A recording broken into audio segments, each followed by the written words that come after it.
Close your eyes and imagine a city of brilliance. White marble temples glinting in the sunlight, theaters echoing with poetry, and markets buzzing with the ideas of philosophers and politicians. This was Athens in its golden age, a place where democracy wasn't just a dream, it was the law, where artists sculpted gods from stone and playwrights explored the soul, where science, mathematics, and philosophy lit up the world like stars on a dark night. But what made Athens rise to such dazzling heights? And why, despite all its genius, did it fall? Because even in the birthplace of democracy, pride comes before the fall. Power brings enemies, and when a city thinks it's invincible, the cracks form from within. This is the story of Athens, its meteoric rise, its moments as the shining heart of the ancient world, and the flaws that made its fall inevitable. Let's begin in the aftermath of war, with an idea. How Athens rose to greatness. Before it was the shining beacon of classical civilization, Athens was simply one among hundreds of independent city-states scattered across ancient Greece. Known as polis, these cities were fiercely proud, constantly in competition, and often at war with one another. Corinth had its trade, Sparta had its military, and Thebes had its power. But Athens? Athens had ideas, and just enough turbulence to forge something extraordinary. By the 7th century BCE, Athens was facing a political and social crisis. The aristocracy controlled the land and the wealth, while the poor fell into debt and often slavery. Civil war seemed inevitable. Enter Solon, the reformer. In 594 BCE, he was granted extraordinary authority to prevent collapse. Solon canceled debts, banned debt slavery, and rewrote the laws to open up more government participation. Not for everyone, but enough to give the people hope. His reforms were a delicate balance. He angered the rich by taking power, and the poor by not going far enough. But he set something in motion. The democratic flame flickered through more turbulence, including the reign of Pisistratus, a populist tyrant who, oddly enough, preserved many reforms and introduced new festivals and building projects.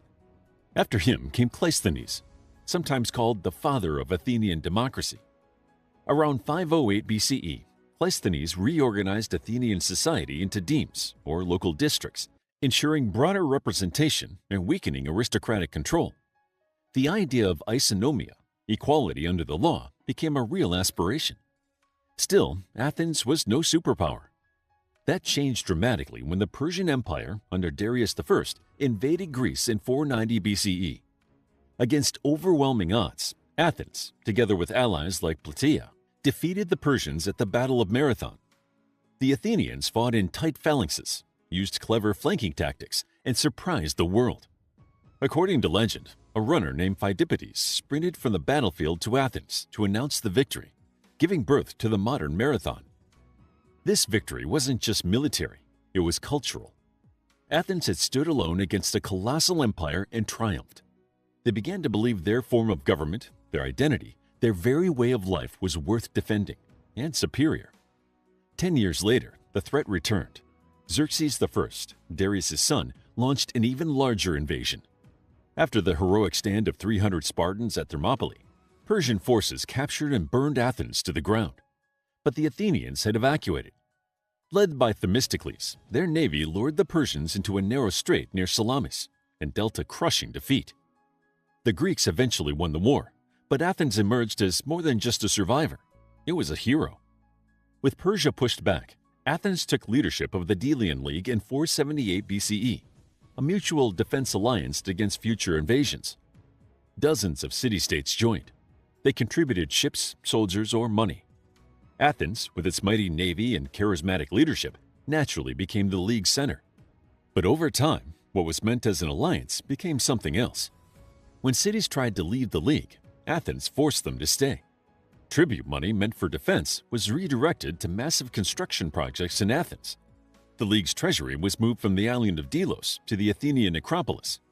Athens had become an empire in all but name, and many resented it. Still, within the city itself, prosperity bloomed. Trade expanded. Coinage became standardized. The Navy created jobs for thousands of citizens. The rich funded public projects, theaters, and festivals in a competition for prestige. The poor gained political rights, civic pay, and a sense of inclusion. The long walls connected the city to its port at Piraeus, making Athens impervious to land sieges and cementing its economic lifeline to the sea. The population grew, not only in numbers, but in ambition. Athenian identity was evolving into something proud, maybe too proud. From dusty city to regional leader to imperial power, Athens had transformed itself in just a few generations. The question was no longer whether Athens could rise. It was whether it could handle the weight of its own success. A cultural explosion, how art, thought, and democracy changed the world. If the first phase of Athens' ascent was military and political, the second was undeniably cultural. Under the leadership of Pericles, a gifted orator, general, and statesman, Athens blossomed into a hub of philosophy, drama, art, and architecture unlike anything the world had seen. Pericles believed deeply in Athens' unique destiny. He once declared, "Athens is the school of Hellas," meaning Greece, and by extension the world, had something to learn from the Athenian model. His bold vision wasn't just political, it was spiritual and civic. The Golden Age of Athens, which historians usually date from about 480 to 404 BCE, was an explosion of genius. One of Pericles' greatest undertakings was the reconstruction of the Acropolis, destroyed during the Persian Wars. The centerpiece was the Parthenon, a temple to Athena Parthenos, the virgin goddess and protector of the city. The scale was enormous, 70 meters long, built from 22,000 tons of marble. Inside stood a statue of Athena over 40 feet tall, covered in ivory and gold. Sculptor Phidias, perhaps the Michelangelo of his time, designed it to convey majesty and peace. It wasn't just a temple, it was a symbol. The message was clear. Athens is wealthy, strong, wise, and blessed by the gods.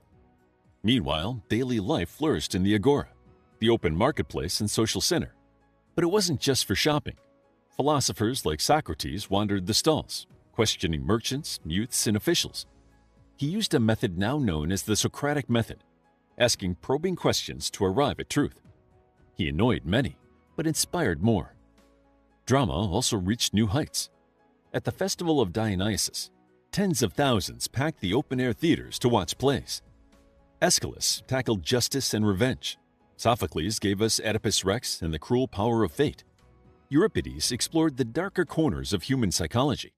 And Aristophanes poked fun at politics, war, and even Socrates himself. Theater in Athens wasn't entertainment alone. It was civic education. Citizens confronted deep moral issues, questioned authority, and imagined different outcomes. Meanwhile, democracy deepened. Male citizens could vote directly on laws in the ecclesia or assembly. Laws weren't handed down by kings. They were debated, shouted, amended, and voted on by hundreds.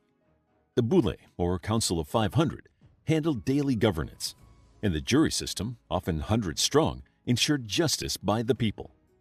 To enable poor citizens to participate, Pericles introduced misthoria, payment for jury duty. That meant even the working class could take part in governance.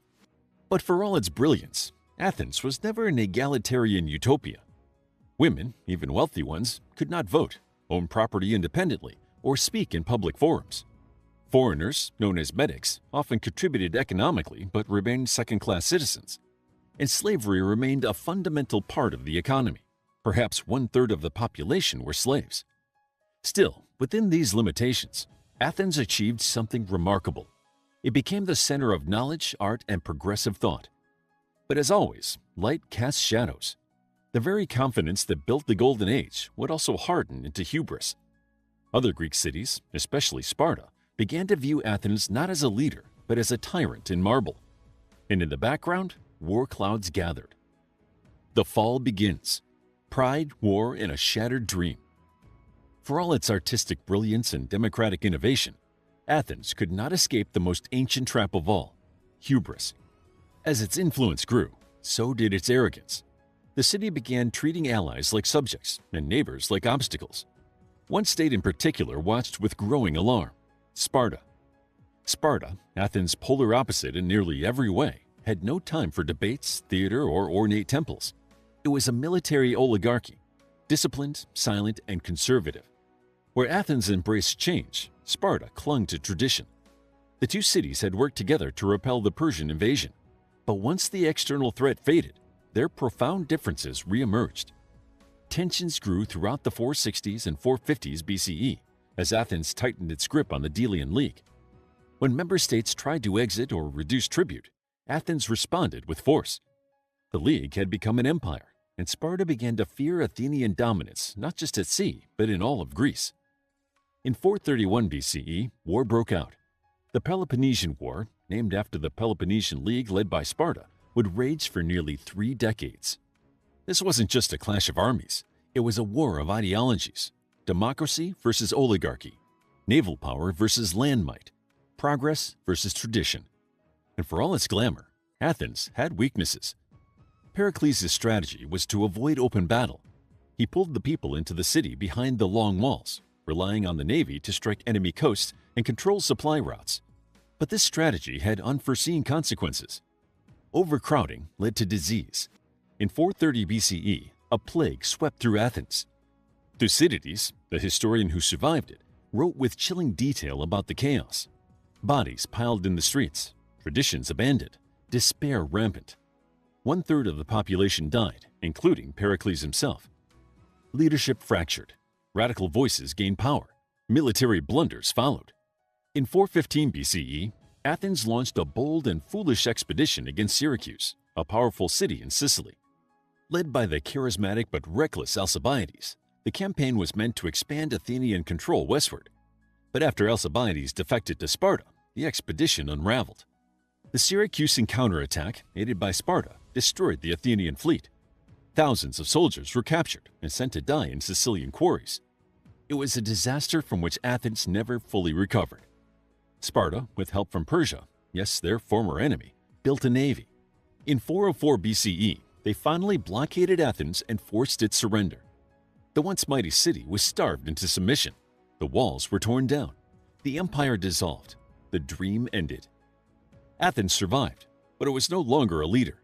It became a humbled city, its illusions of eternal greatness shattered. Even in this defeat, though, its legacy endured. The tragic beauty of Athens is that it burned so brightly and burned out, but the ashes fertilized the soil of future civilizations. Lessons from the fall. What Athens still teaches the world. What remains of the Golden Age of Athens? A city scarred by war? A cautionary tale?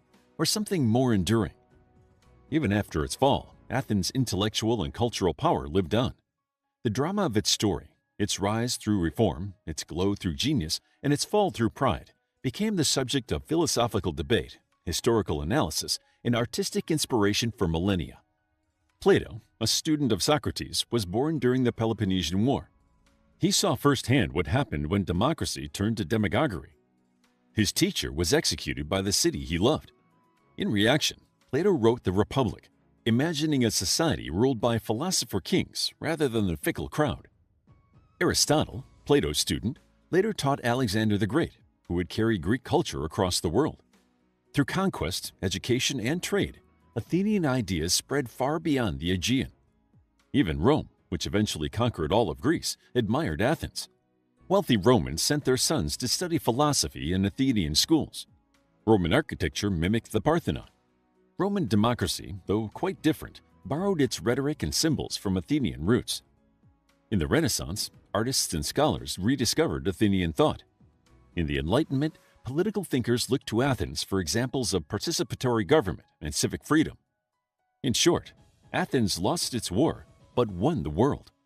And yet, its story is also a warning. Athens fell not because of invasion, but because of itself. Its confidence became arrogance. Its democracy became chaotic. Its ambition overreached. It went to war when it could have built peace. It ignored the cries of its allies, and in the end, it stood alone, proud but broken. Modern nations still struggle with these lessons. When power grows, so does temptation. When success comes, so does the urge to dominate rather than share. And when a society believes it's invincible, it stops listening to others, to the world, even to its own better nature. The Golden Age of Athens is not just history, it is a mirror. We see in it what civilization can be at its best, and what can happen when brilliance forgets humility. That is why we still tell its story.